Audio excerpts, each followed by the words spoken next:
Do you guys think hookah changed the way how parties are?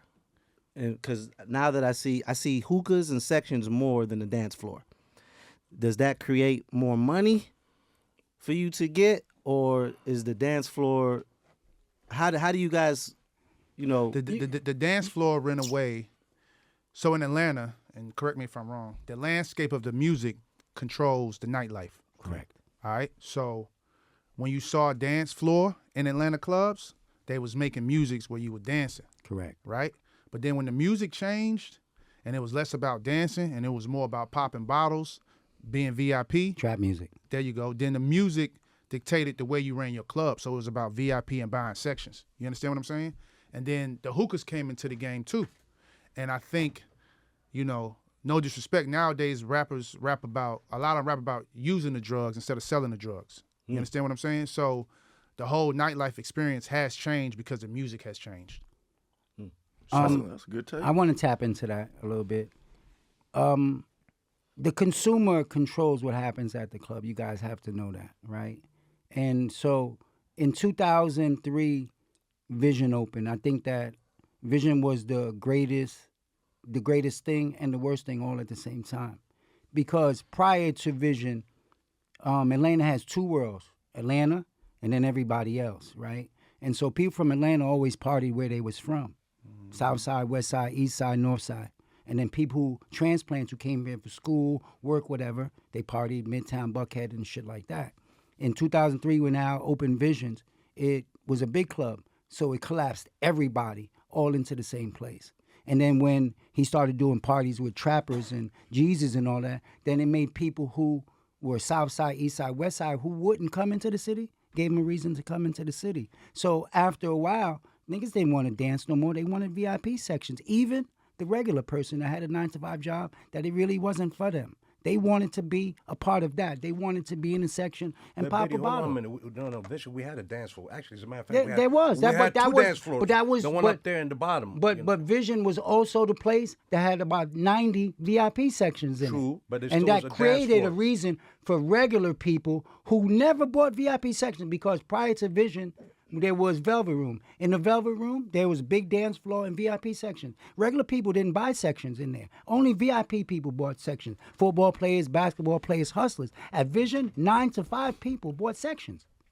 Okay. And the sections, here's the key, the sections was elevated. I So like when that. you on the dance floor, You were- I look up you look to up see to who the- in VIP. Right. And when I'm in VIP, I look down to see who on the dance floor. Do you So think just that's think about that. condescending, or was that? Nah, that was cool? done on purpose. Okay. If I'm gonna pay extra, I need to be seen, and the people that see me gonna be below me. So Correct. that's just how it is. All right, You see what I'm saying? let me break it down from my point of view, okay? And I'm going to break it down from both. From the club owner side and from the customer side. Okay. Okay, the nightlife. People keep saying, I know we're from Atlanta, we talk about Atlanta. As far as the nightlife, I'll be honest with you. The nightlife is dying all over. You guys, I have some club owners elsewhere. You tell you're slow, blah, blah, blah. Part of it could be financial. People don't have money.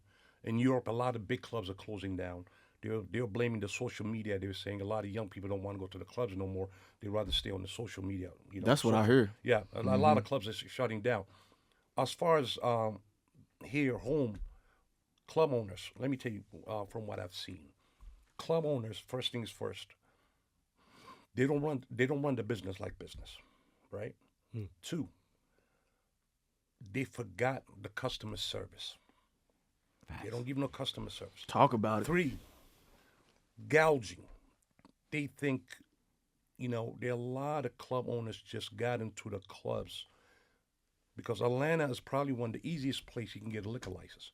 I can go find a building, slap some painting, some lights, put some sofas, sound system,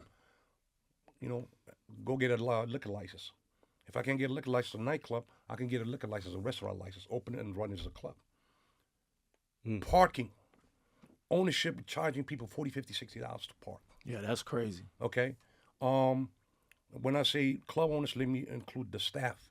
The staff, they don't get enough training how to handle a customer, give them customer service. DJs, they don't care about their art. They come and just play whatever they want to play, this and this and that.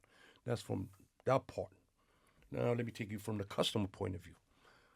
The customers are confused. They don't know what the fuck they want. They don't come to the clubs to party anymore. Like Bocce say, partially, I think the problem is the music.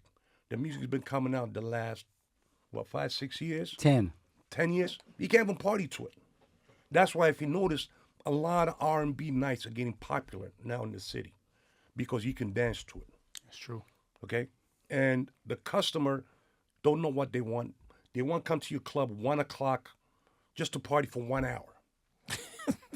That shit is crazy. You know, It's crazy. Jermaine, Dupree the other day posted something saying, yo, can you please, if you book me from now on as a DJ, see if the crowd can come there 12 o'clock. So he told him, book me for 12:30. I want to be 12:30. on D. Don't put me to DJ. Yeah. At Oh, 2 that's what o'clock. JD said? Yeah, Yeah, JD JD said said he's that. right.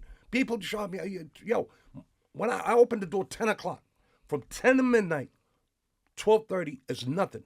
So, you know, I have a saying, it's like, oh shit, the airplane landed. It's like, you feel like everybody's coming at the same time. Yeah. Well, so it goes back to my point again.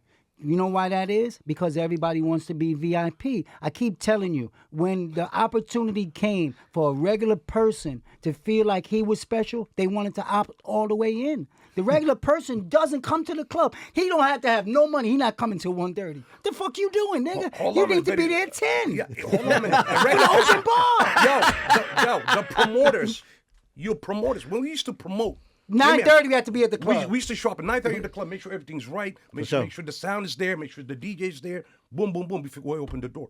Now you promoters, they don't even show up to 1 o'clock. I'm like, yo, Yeah, what but- are you, but- celebrity? You just walking To 1 be o'clock. honest with you, though, the difference between when you started, even when I started, and now is two things. Go ahead. The main one is saturated. And what I'm saying is all the promoters, ex-promoters in Atlanta are owners now, right? True. That's number one. So it's too many clubs. It's too, like when I was going to Visions Yeah. and buying sections, you went to Visions on this day, you went here on this day. You Yeah. didn't have a bunch of options. Yeah. But the biggest thing I said that one time. I think you said it. The biggest thing is social media. I'm gonna break this shit down. Back in the day, right? In order to be seen, in order to see what's going on, in order to hear from somebody, you got to be there. Yep. Oh, You you gotta ain't come physically last go night. there. Yep. But You now missed with it. social media, right? You can see it. Everything in the palm of your hand. You saw what you missed last night. So I was just talking to this lady, and she was telling me about how her son goes in his room and don't come out. I said, my son do the same thing. I said, why he got to come out though? Because everything he needs is in his hand. If you ain't go to the party last night, you can see it on social media. If you want to see what Ferrari was wearing last night, you can go to your Instagram. You see what I'm saying? If you want to see what everybody talking about, you visit a blog site. Back in the day, you ain't have to do that. You had to be there. You had to be You there. don't got to be there now because it's all in your hand. That's what's really killing nightlife. You And get it's what I'm cheaper. saying? It's cheaper. And nowadays, less is more. So you want to be in intimate settings. Like when I go out, I don't want to go out where it's 200 people on my back, I'm smelling like weed, I got to stand in fucking line. Like you don't want to do that shit. You want to go somewhere where it's cool and where it says it's a vibe. Kickbacks. You see what I'm saying? The rules of bar. Less is more. With the plug.